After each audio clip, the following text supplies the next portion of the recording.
Je m'appelle Isabelle Angot, je suis professeure des écoles dans une classe de CE1, l'école Saint-Exupéry de Longjumeau.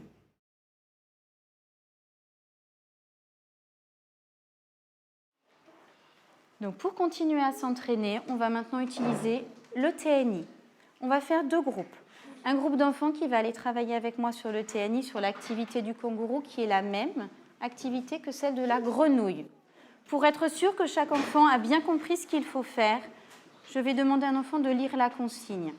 Un enfant qui parle bien fort. Dylan, bien fort. Pour traverser la rivière, le kangourou doit passer sur des pierres dont les nombres sont rangés en ordre. Clique sur les pierres pour montrer son chemin. Merci. Dans quel ordre tes nombres vont être rangés dans ton chemin? En ordre?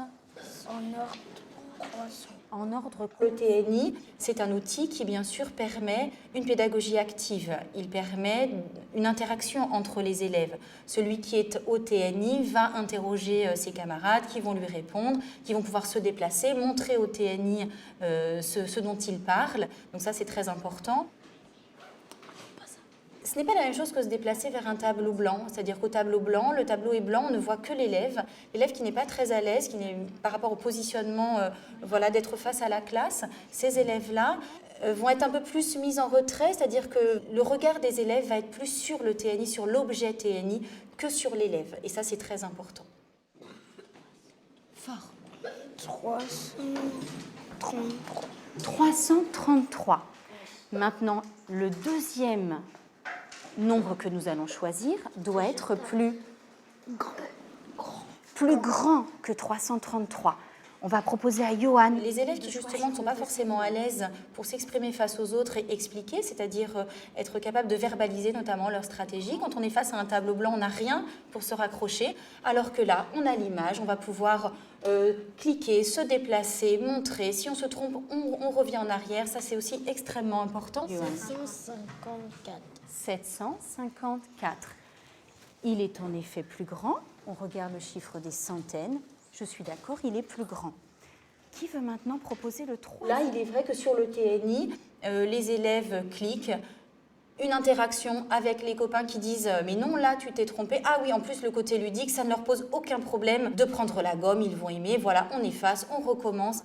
Le statut de l'erreur est véritablement changé avec le TNI. 494, 515. Et notre kangourou a traversé la rivière. Les objets qui sont sur le TNI sont manipulables. On peut les prendre, on peut les déplacer, on peut essayer. Si on se trompe, on recommence. L'erreur n'est pas perçue de la même manière par l'ensemble des élèves. Beaucoup de logiciels en fait proposent effectivement des activités d'entraînement dans lesquelles les enfants parfois participent très vite. Les élèves cliquent et recliquent jusqu'à trouver la bonne réponse. Là, ils prennent conscience que la réponse ne va pas se mettre à clignoter. Ça ne va pas être oui, ça ne va pas être non, tu as réussi ou tu n'as pas réussi. En fait, on réussit quand on parvient à valider la réponse par la verbalisation d'une stratégie.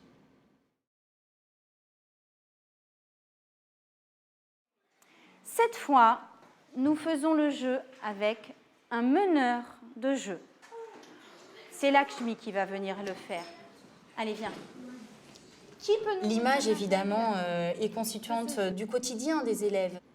Et c'est vrai que pour les enfants, créer pour les autres est toujours extrêmement motivant, c'est-à-dire que quand un élève dit « Viens, je vais te proposer un exercice que j'ai fabriqué pour toi », plutôt que là, dessiner un kangourou ou créer un parcours, on va dessiner des pierres qui ne vont pas être forcément jolies. L'enfant ne va pas forcément être satisfait du rendu de l'exercice qu'il va proposer à ses camarades. Alors que là, forcément, il est ravi, il est extrêmement fier de son travail. En effet, il peut présenter quelque chose de beau qui paraît à l'image, avec une vraie interactivité où il va proposer, voilà, tu cliques sur cette pierre, d'accord, là non, tu te trompes, ensuite faire déplacer son kangourou et c'est vraiment son travail. Et je crois qu'en effet, c'est extrêmement gratifiant pour un enfant de pouvoir montrer un rendu tel que donne un TNI pour les camarades. Les ateliers mathématiques sont pensés pour gérer bien sûr l'hétérogénéité de la classe. On met en place différentes sortes d'ateliers, à la fois des ateliers de différenciation pour les élèves qui sont vraiment en réussite et qui sont capables d'aller un petit peu plus loin sur la notion abordée, et en même temps des ateliers de différenciation pour les enfants qui sont un petit peu plus fragiles, qui ont besoin de consolider les nouvelles connaissances et de les approfondir pour être sûrs des nouveaux savoir-faire et des nouveaux savoirs savants. Il faut que tu dises pourquoi tu prends ce jeton. On est en train d'inventer des exercices pour les autres, comme ça ils le font sur le TNI. Enfin, la maîtresse, elle va le poser sur le TNI, elle va essayer de le mettre et ils vont prendre le stylet, ils vont relier les cases qui vont avec et ils vont entourer l'intrus.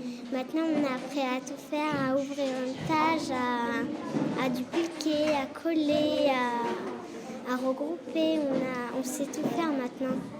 Quand on invente des exercices, quand on voit les autres se tromper, réussir ou avoir des petites erreurs, on les corrige et ça fait un peu comme la maîtresse, quoi.